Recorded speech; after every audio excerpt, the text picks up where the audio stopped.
जय सिया राम। सभी को जय सिया राम। और रामचरितमानस लंका कांड दोहा संख्या 8। सबके बचन श्रवण सुनी कह प्रहस्त कर जोर, नीत विरोध न करिय प्रभु मंत्र मति अति थोर। देखिएगा, हम लोग लंका कांड में प्रवेश कर चुके हैं और कैसा भयंकर अग्निकांड कल सामने हो गया कि उसका लगता है जैसे लंका कांड के युद्ध का थोड़ा असर हो गया। लेकिन भगवान ने बहुत संभाला, बहुत संभाला।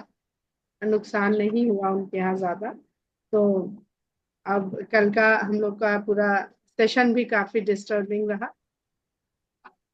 आगे चलते हैं। कहाँ ही सचिव सठ ठकुर सुहाती, नाथ नपुर आव एहि भांति। बारिधि नाग एक कपियावा, तासु चरित मन महु सब गावा। तो रावण का जो पुत्र है प्रहस्त, वो कहता है कि ये सब जो आपके सभा में बैठे हुए आपके सलाहकार, मंत्री, सचिव इत्यादि हैं, ये सब वही बोल रहे हैं जो आप सुनना चाहते हैं। सचिव सठ ठाकुर सुहाती, जो ठाकुर साहब को बढ़िया लगे, यानी जिसके पास शक्ति है। क्योंकि अगर वो उसको नाराज कर दिया तो अभी पटक देगा, सर फोड़ देगा, तलवार निकाल लेगा, रिवॉल्वर निकाल लेगा। तो क्या है कि अपनी जान बचाओ, इनका जो होना होगा खुद भुगतेंगे। तो ऐसे लोग आपके हितैषी नहीं होते हैं। या मूर्खतावश ऐसा कहेंगे या दुष्टतावश ऐसा कहेंगे। तो वो प्रहस्त कहते हैं ये सब मूर्ख हैं। जो सही सलाह न दे वो मूर्ख ही है। और आपकी सभा ऐसे मूर्ख सचिवों से भरी हुई है जो केवल ठकुर सुहाती बात कर रहे हैं। इससे पूरा नहीं पड़ेगा। यानी जो आप चाह रहे हैं, जो आपका लक्ष्य है, कार्य है, जो आप लोग सोच रहे हैं कि ऐसे ऐसे खाएंगे बढ़िया रोज नए नए भालू और वानर, ये होने वाला नहीं है। ये कार्य जो सोचा हुआ है ये पूरा नहीं पड़ेगा, पूरा नहीं होएगा। बारिधि नांग एक कपियावा, तासु चरित मन महु सबु गावा। एक वानर अकेला इस समुद्र को नांग के आ गया था, जिसकी लीला महिमा चरित्र संबंधी मन आज भी गाया करते हैं। मतलब दोहराया करते हैं, याद करते हैं और प्रशंसा भी करते हैं। क्षुधा न रही तुम्हें तब काहू, भारत नगर कस न धरि खाहू। तब तुम लोगों की क्षुधा कहाँ चली गई थी? तब तो वो अकेला था और इतने सारे राक्षस थे, मिल मिल के भी खाते,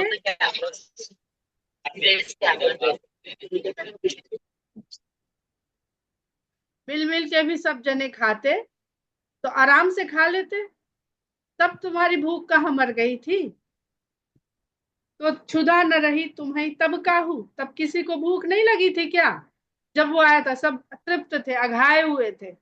भाई तभी छोड़ता है अपने भोजन को, सिंह तभी नहीं खाता, तभी शिकार नहीं करता जब वो तृप्त होता।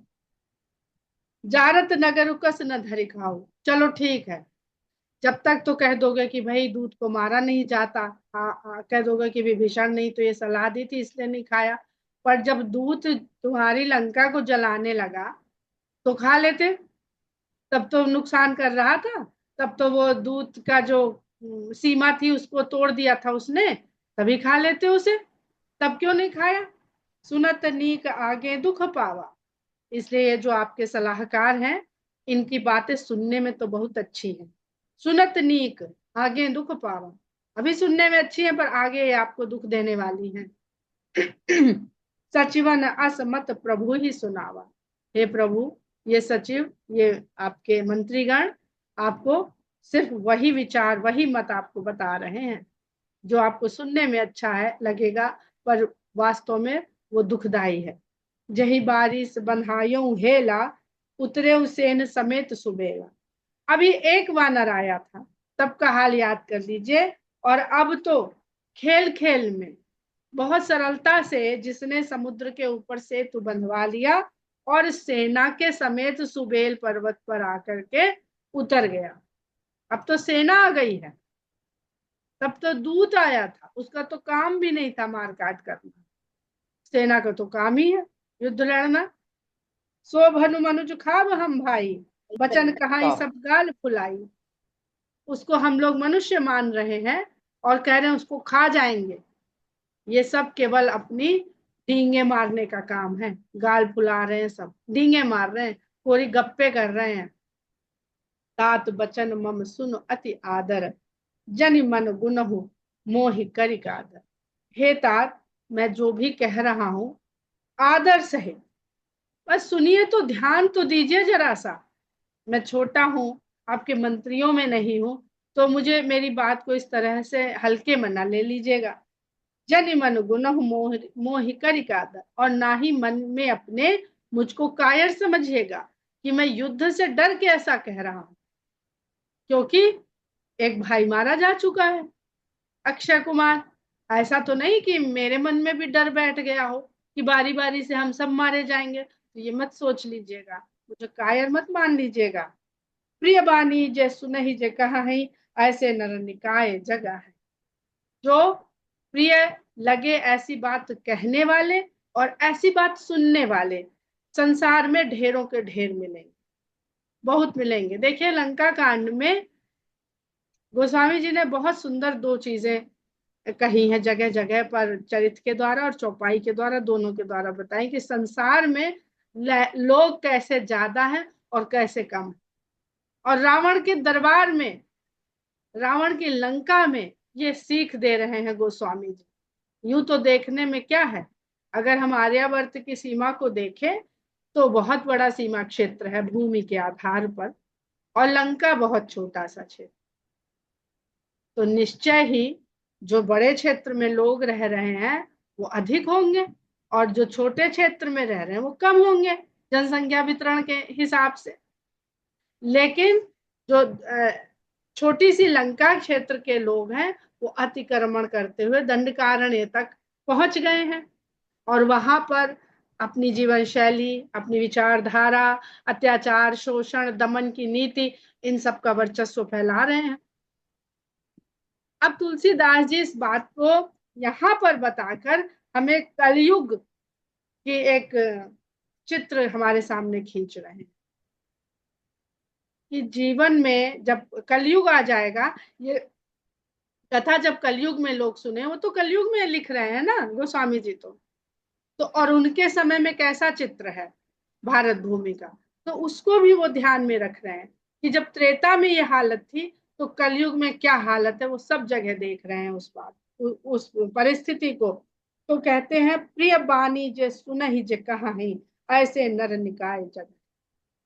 तो हम ये देखते हैं कि आप कहीं भी बैठे हो या जो पावर में हो, उसकी सब बड़ाई करने वाले, सामने प्रशंसा करने वाले बहुत लोग रहते, और जैसी कुर्सी से उतर जाता कोई पूछने वाला नहीं, और सुनने वाले को भी वही मजा आती है।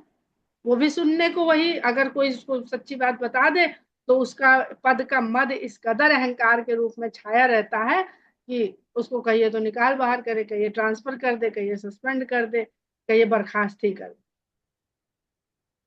और ऐसी ही बात रावण एक जगह और कहता है, रावण के द्वारा ही, जब वो मंदोदरी को समझाता है, जब सब पुत्र उत्र मर जाते हैं, अकेला रह जाता है, तो मंदोदरी मेघनाथ के वध के पश्चात है शायद, कि समझाता है ना कि अरे ये तन तो जो है मिट्टी का बना है, एक दिन तो सबको मरना है, सबको मर के चले जाना है। तो गोस्वामी जी लिखते हैं, पर उपदेश कुशल बहु तेरे, जे आचरहि ते नर न घने। तो अच्छी अच्छी बात, चाहे वो ठकुर सुहाती हो, ये कहने वाले बहुत है, सच कहने वाले भी कम है, और सच सुन सकने वाले भी कम है, और जो नीति है इसको जानने वाले, बखान करने वाले बहुत है, उसका आचरण करने वाले कम। बचन परम हित सुनत कठोरे, सुन ही जे कहा ही ते नर प्रभु थोरे। कितनी सुंदर बात कह रहा है, इसको पूरे जीवन का सार कह दिया उसने नीति का, जो आज भी उसी उतना ही लागू है। वचन परम हित, ऐसी बातें जो हमारा कल्याण करने वाली हो लेकिन सुनने में कठोर लगे, ऐसा कहने और सुनने वाले हे स्वामी संसार में बहुत थोड़े लोग हैं, ये मिलेंगे ज्यादा नहीं आपको। प्रथम बसीठ पठौ सुन नीति, सीता दे करहु पुन प्रीति। तो प्रहस्त रावण से कहता है कि मैं नीतिगत बात कहता हूँ, युद्ध मुहाने पे खड़ा हुआ है, शत्रु आ चुका है, हमारी सीमा क्षेत्र में प्रवेश कर चुका है अपनी सेना के साथ। तो अभी एक मौका है, एक अवसर है कि हम इस युद्ध को टाल दें, क्योंकि युद्ध होने से बहुत निर्दोष लोगों का भी वध होगा, बहुत अनाथ होंगे, बहुत विधवा होंगी, बहुत ऐसे मरेंगे लोग जिनको कुछ लेना देना नहीं, दोनों ही तरफ के।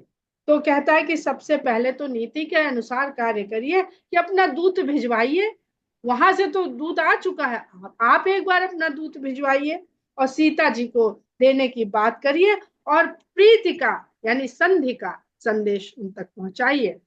ना रिपाई फिर जा ही जो तो न बढ़ाई हिरारी, ना हित सन्मुख समर मही तात करी हठीमार। अगर वो अपनी स्त्री को पा करके वापिस लौट जाते हैं तो फिर रार बढ़ाने का कोई मतलब नहीं, झगड़ा बढ़ाने का कोई मतलब, कोई जरूरत नहीं है। लेकिन उसके बाद भी न माने कि नहीं भाई तुमने हरण कैसे किया, हम इसका सबक तो तुम्हें सिखा के जाएंगे, तो फिर जो है फिर डट के मुकाबला किया जाएगा, फिर युद्ध लड़ा जाएगा और कस के मारकाट मचाई जाएगी। देखिए, ना ही तसन्मुख समर में, और नहीं लौटते हैं तो फिर युद्ध में सामना किया जाएगा और तात करी हठे मार, और फिर हम हट करके युद्ध करेंगे और जितनों को मार सकते हैं मारेंगे। युद्ध से नहीं डरता है वो, पर युद्ध को टाला जा सके इसका उस प्रयत्न पूरा करता है। यह मत जो मानहु प्रभु मोरा, उभय प्रकार सुजस जग तोरा। अगर आप मेरा ये मत मान लेंगे तो दोनों ही प्रकार से आपका यश जगत में गाया जाएगा। पहला कि आपने सीता को लौटा दिया और युद्ध टल गया, तो भी भाई रावण तो अंत में, अंत भला तो सब भला, अंत में उसको अकल आ गई और उसने देखो युद्ध को टाल दिया। और अगर युद्ध लड़ना पड़ा तो भी आप ही का यश होगा कि रावण ने तो संधि का बहुत प्रयास किया, उसने समर्पण कर दिया, उसके बाद भी राम नहीं माने तो भाई उसने युद्ध लड़ा, मरा या मारा, पर आपका यश ही होगा। गृहस्थ बहुत सुंदर बात कर रहा है, लेकिन अब किया क्या जाए कि ये तो पूर्व निर्धारित है, चाहे जैसे भी परिस्थितियां बनेंगी, तो ये तो राम के यश के गान के लिए ये पूरी लीला हुई है, उसमें रावण का यश कैसे उजागर मतलब होए संसार में प्रतिष्ठित, तो वो ऐसा होएगा ही नहीं। सुन सन कह दस सुत सन कह दस कंठ रिसाई, हसी मति सठ के ही तो ही सिखाई। पुत्र की इतनी बात सुनते ही दशग्रीव बहुत रिसा गया। दशग्रीव और सुग्रीव, इसका जरूर तुलना किया करिए, दशग्रीव और सुग्रीव।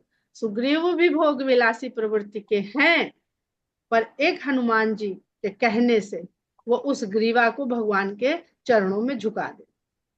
तो किस पदवी को प्राप्त होते हैं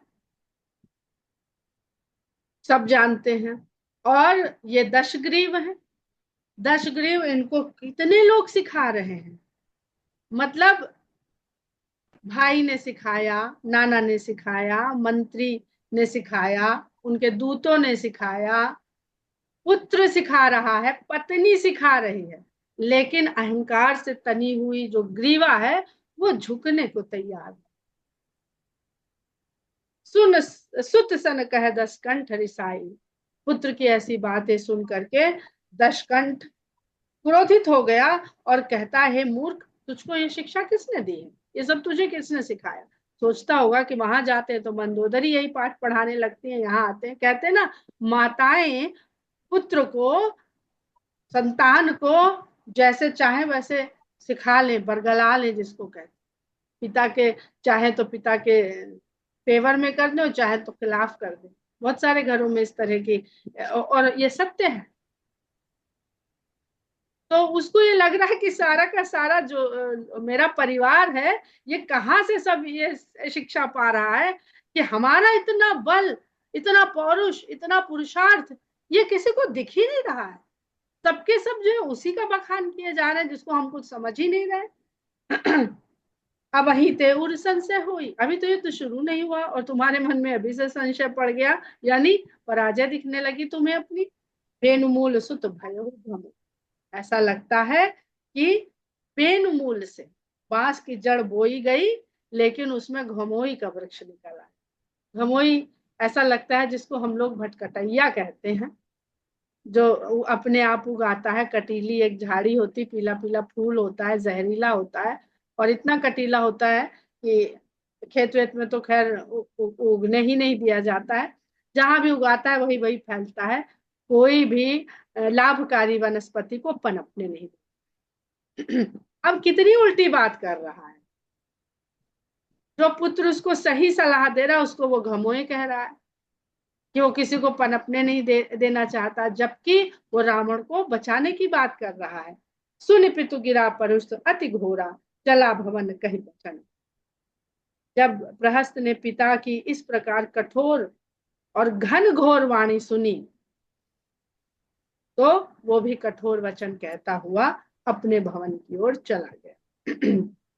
कित मत तो ही न लागत कैसे, काल बेबस कहूं भेषज जैसे। कहता है कि अपने कल्याण की बातें, अपने हित की बातें आपको उसी प्रकार नहीं समझ आ रही हैं जैसे कोई रोगी और उसका काल आ गया हो, तो कितनी भी औषधि उसे दवाई खिला दो उसको काम नहीं करती, क्योंकि काल की कोई दवा नहीं। व्याधि की, रोग की दवा तो है, पर मृत्यु की कोई दवा नहीं। तो जब मृत्यु ही आ गई है तो कहाँ से कोई मत आपको समझ में आएगा जिससे आपका कल्याण हो सकता हो। संध्या समय जानी 10 सीसा, भवन चले निर्खत भुज बीसा। अब संध्या का समय हो गया है, यानी मनोरंजन का समय, राज दरबार का समय पूरा हुआ, सभा स्थगित हुई, तो संध्या समय है। तो अपने भवन की ओर अपनी भुजाओं, 20 भुजाओं को देखता हुआ चल। अब ये 20 भुजाओं को क्या देख रहा है, उसके पास 10 शीश हैं। शीश यानी 10 शीश है, तो सब में मस्तिष्क है, सब में मस्तिष्क है तो सब में बुद्धि है। हम लोग एक बुद्धि से इतना भ्रम में पड़ जाते हैं, उसके पास तो हमारी 10 गुनी, और 10 गुनी बुद्धि अविद्या से ही व्याप्त है। अविद्या से व्याप्त बुद्धि मनुष्य को तुम ही हो, तुम ही सत्य हो, ये बोध कराती। और सारे के सारे अहंकार के जितने भी विभाग हैं वो एक एक कब्जा करे बैठे हुए हैं उसकी बुद्धि में, उसके विचार में, उसके सोच में, और उन्हीं के अनुसार जो कर्मेंद्रियां होती हैं वो अपने हिसाब से कार्य नहीं करती, उनको संचालित बुद्धि करती है। बुद्धि कहेगी, यानी हमें पता चलेगा कि हम भूख लगी है, तब हाथ उठा करके भोजन मुंह में डालेगा। उसका कर्म हाथ का है कि भोजन डाले, लेकिन अपने आप नहीं डालेगा जब तक बुद्धि से संदेश नहीं आ जाएगा। कीड़ा काट ले, खुजलाना है, अगर हमारी वहां की नर्व डैमेज है तो कीड़ा खून चूस के चला जाए, हम नहीं खुजलाएंगे जब तक बुद्धि से, मस्तिष्क से संदेश नहीं आएगा कि खुजलाओ, तब तक नहीं खुजलाएंगे। तो कर्मेंद्रियां बिल्कुल निष्क्रिय है बुद्धि के बिना, और जब अहंकार से बिल्कुल आच्छादित रावण का जितना भी कर्म है वो उसकी यही अहंकार रूपी बुद्धि करा रही है, और वो इन 20 भुजाओं के द्वारा उसके पूर्ति में लगा रहे। तो उन्हीं 20 भुजाओं को देखता हुआ, यानी घमंड से भर रहा है, मेरे पास इतना बल है। लंका शिखर ऊपर आगारा, अति विचित्र तह होई अखारा। लंका के शिखर पे देखिए, लंका 3 चोटियों पे बसी हुई नगरी है, त्रिकूट पर्वत त्रिकूट के ऊपर है ना। तो त्रिकूट क्या है, यही जो 3 सत रज तम, ये 3 जो गुण हैं इनके ऊपर रखी हुई है, और सब अहंकार से भरे, तीनों गुण अहंकार से ही भरे हुए। वहां पर जब रावण बैठा रहता है, तो वो ऐसा जीव जो अहंकार से ही सदा, अभी कल हमने एक पुरानी पोस्ट शेयर करी थी अगर देखी हो, कि काशी त्रिशूल पर और लंका त्रिकूट पर स्थित है। तो त्रिशूल शंकर भगवान के हाथ में होता है और शंकर भगवान वो है जो काम को भस्म कर, ऐसा विवेक है उनके पास। और कोई अहम भाव है ही नहीं, वैरागी, परम वैरागी, शिव से बढ़कर कोई वैरागी नहीं। और जो रावण है वो त्रिकूट के ऊपर स्थित है, वो सारा का सारा अहंकार उसके, कैसा भक्त है वो, शंकर भगवान कहता है वो भक्त है, उसको भक्त होने का भी अहंकार है। और अगर अहंकार हो गया तो भक्ति वहां से तुरंत छोड़ देती है, भक्ति रहती है अहंकार के साथ। वो अहंकार ही पोषित होता है, पलता है भीतर भीतर कि मैं बहुत बड़ा भक्त हूँ। तो वहां पर विचित्र अखाड़ा यानी शाम के संध्या के मनोरंजन का कार्यक्रम वहां पर रावण के लिए सब हो रहा है, निश्चित किया गया है। आगारा वहां पे शिखर पे बना हुआ एक भवन है, बैठ जा हिते ही मंदिर रावण। अब फिर लोग कहेंगे कि ये रावण के लंका में गोस्वामी जी मंदिर कहने से नहीं छूटते हैं, अयोध्या में एक को मंदिर नहीं बताते और लंका मंदिर ही मंदिर बनाते हैं। तो मंदिर एक ही है। हम लोग कहते हैं ना तन मेरा मंदिर आंखें दिया बाती, कैसा कोई भजन गाते हैं ना, मन मेरा मंदिर। तो मन मंदिर नहीं है, असल में मन तो दिखता नहीं है। जो भौतिक मंदिर हम लेके आते हैं वो तन का मंदिर, यानी देह का मंदिर। तो देह के मंदिर में हम किसकी, जिसका मंदिर उसी की पूजा, वही देव। तो तन के मंदिर में जो देवता बैठा है वो हमारा देह का, देह देवता के रूप में बैठी है और हम उसकी पूजा अर्चना सम्मान सुख सब उसके में लगे हुए। तो इसलिए गोस्वामी जी लंका के हर भवन को मंदिर कहते हैं, क्योंकि हर व्यक्ति देह रूपी मंदिर में दैहिक विषयिक सुखों के प्रयास में साधन में लगा, और देह के मंदिर में राम और सीता मिल नहीं पा रहे, जबकि विदेह के नगर में, देह का नगर है लंका और विदेह का नगर है मिथिला, विदेह के नगर में राम और सीता की भेंट होती है, राम और सीता में परस्पर प्रेम उत्पन्न होता है, राम और सीता का मिलन होता है, सीता राम का वरण होता है, जयमाल होती है। सारे जितना सुंदर बालकांड में मिथिला का प्रसंग है, उतना सौंदर्य से भरा हुआ कहीं कोई प्रसंग नहीं आएगा जो भगवान और शक्ति के मिलन का प्रसंग। तो वो कहाँ मिलन होता है भगवान और भक्ति का, विदेह के नगर में, जब हम देह भाव से मुक्त हो जाते हैं। और जैसे ही हम देह भाव से युक्त हो जाते हैं, हमारे भीतर ये राम और सीता बिछड़, हम फिर ऐसे त्राही त्राही करते रहते हैं, दीन दयाल बिरद संभारी हरहु नाथ मम संकट। ये सब चौपाइयां उस जीव के लिए सीता जी ने कही है, अपने लिए नहीं कही है। उनको बचाने बचाने की कोई आवश्यकता नहीं। ये मिथिलावासी सिर्फ सीता की शक्ति को केवल मिथिलावासी जानते हैं। तो बैठ जाते ही मंदिर रावण, उस मंदिर में जाके रावण बैठता है, लागे किन्नर गुण गण गावन, और किन्नर लोग उसके गुणों का गान करने, किसका, अब उस मंदिर में किसका गान होगा, रावण का गान हो रहा, अहंकार से भरे हुए रावण के गुणों का गान हो रहा है। और जबकि गोस्वामी जी ने हर जगह लिखा है कि जो आपका यानी राम का गुणगान करते हैं उनके जीवन में कभी कष्ट नहीं होता, दुख नहीं होता, दुनिया भर के जितने भी संताप है वो सब दूर हो जाते हैं। बाजहि ताल पखाउज बीना, नृत्य करही अप्सरा प्रवीणा, विभिन्न प्रकार के वाद्य यंत्र बज रहे हैं, ताल पखावज वीणा, और प्रवीण अप्सराएं वहां पर नृत्य कर रही हैं। सुना सीर सत सरिस सो, संतत करही विलास। सैकड़ों इंद्र के समान भोग विलास कर रहा है रावण। तो इंद्र वही हम लोग, इंद्र कौन है, इंद्र सब इंद्रियों का स्वामी इंद्र है, और सब इंद्रियों का स्वामी मन है। मन संचालित करता है बुद्धि को। हम क्या कहते हैं कि भाई आज योग केंद्र जाने का मन नहीं, बुद्धि थोड़ी बताती है। आज जो है हमको राम जो रामायण सेशन है उसे मन नहीं, तो बुद्धि को मन चलाती है। मन चलाता है। तो मन सैकड़ों इंद्रियों के समान भोग विलास, सबका मन यही करता है ना कि भाई बढ़िया बिस्तर हो, एसी चल रहा हो, कोई बढ़िया प्लेट में खाना लगा हो, हम टीवी देख रहे हो, कितना कितना सुख है, सुख ही सुख है इसमें। मन की इच्छा यही होती है।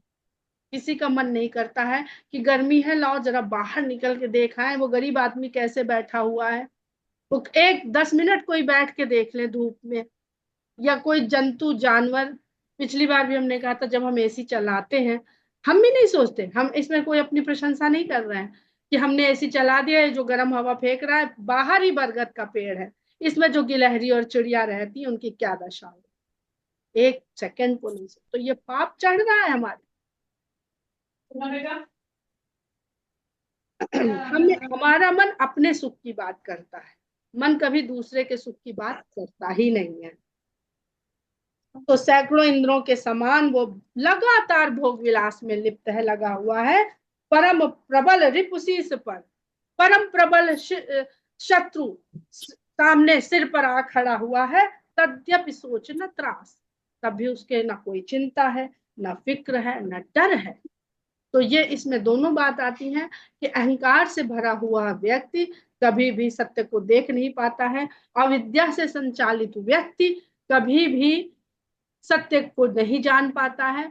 ले और दूसरा अर्थ भी है कि वो ये, क्योंकि बार बार गोस्वामी जी ने लिखा है कि भीतर से तो घबराया व्याकुल हुआ पर बाहर से हंस, तो अपना रूटीन अगर तोड़ देगा कि उसकी संध्या इस तरह रोज बीतती है, तो ये संदेश न चला जाए कहीं कि लगता है रावण को चिंता हो गई, आज आया नहीं अखाड़े में नृत्य देखने।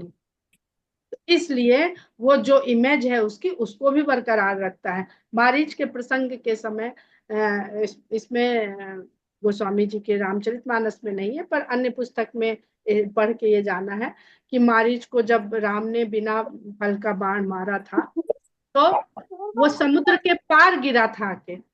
तो वो समुद्र के पार कहाँ आया था, यहीं आया था, लंका में। और लंका में उसने गाना गाना शुरू कर दिया। कहते ना रा और माँ, ये शब्द सुन के डर जाता था, रा और माँ नहीं सुनता था, उसको राम दिखने लगते थे। राम सुना, कोई ऐसा शब्द बोल दे जिसमें रा आ जाए या माँ आ जाए, तो एक ही शब्द बोलता था, मत मारो मत मारो, अरे राम मुझे मत मारो। इतना भयाक्रांत हो गया, इतने भयाक्रांत मारीच के द्वारा सबको ये पता चल गया कि भाई कोई बड़े छोटे छोटे किशोर राजकुमार है, उन्होंने इसकी ये दशा कर दी है एक बाण मार के। तो रावण ने कहा मेरी तो इमेज खराब हो जाएगी, इमेज की चिंता बहुत रहती, इसलिए वो सब जो हम लोग ने सुंदरकांड में पढ़ा है, इमेज खराब हो गई तो फिर लोगों के मन से भय निकल गया, फिर कोई डरे वरेगा नहीं। तो उसने मारीच को अपने यहाँ से निकाल दिया था लंका से, और कहा था कभी पैर न रखना, कि उसका बनाया हुआ जो भय है वो लोगों के दिल से निकल जाएगा, और वहां से भगा दिया था। तो वही रावण स्वयं भी कर रहा है, जबकि सीता ने आकर के अपनी उपस्थिति से उस भय को व्याप्त कर दिया है। उसके परिवार में तो व्याप्त हो ही गया है, या परिवार में व्याप्त हो जाए बहुत है, नगर में व्याप्त हो या ना हो, परिवार के मन में वो भय पूरी तरह से व्याप्त हो गया। यहाँ सुबेल सैल रघुबीरा, इधर सुबेल पर्वत पर रघुवीर उतरे सेन सहित अति भीरा, सेना के सहित उतरे, और इतनी सेना बड़ी है कि भीड़ ही भीड़ हो गई है सुबेल पर्वत पर। शिखर एक उतुंग अति देखिए, लंका जैसे त्रिकूट के ऊपर स्थित में भी एक सुंदर पर्वत है सुबेल, यानी कोई ऐसा स्थान है नहीं जीव के तन में कुछ ना कुछ ऐसा सुबेल का एक शिखर रहता जरूर है, जहां पर भगवान राम उतरे अवतरित होते हैं, उतरते हैं। बस हम नहीं जानते, हम अपने नाच गाने में इस कदर व्यस्त होते हैं कि हम वहां पे आए हुए प्रभु को नहीं देख पाते हैं। शिखर एक उतुंग अति देखी, परम रम्य सम शुभ्र विसेखी। वहां पर उतरने के पश्चात कहते हैं जब उतरे थे भगवान, तो सुबेल के मैदानी भाग था उसमें उतरे थे। उसमें एक चोटी को देखते हैं जो बहुत ऊंची चोटी है और बहुत सुंदर है और बिल्कुल शुभ्र है, श्वेत वर्णी है बिल्कुल। तह तरु किसलय सुमन सुहाए, वहां के वृक्षों पर सुंदर सुंदर फूल खिले हुए हैं, कोमल कोमल पत्ते लगे हैं। लक्ष्मण रज रच निज हाथ डसाए, लक्ष्मण ने अपने हाथों से वो कोमल पुष्पों और पत्तों से भगवान के लिए आसन लगाया। तापर रुचिर मृदुल मृग छाला, और उसके ऊपर भी सुंदर मृग चर्म बिछा करके भगवान का आसन लगाया। तही आसन आसीन कृपाला, उस आसन पर कृपालु राम आसीन हुए हैं, विराजमान हुए हैं। प्रभु कृत शीस कपीस उछंगा, वाम दहिन दिस चाप निसंग, भगवान का शीश कपीश की गोद में, सुग्रीव की गोद में भगवान ने शीश टिकाया हुआ, कल्पना करिए, बहुत सुंदर दृश्य है।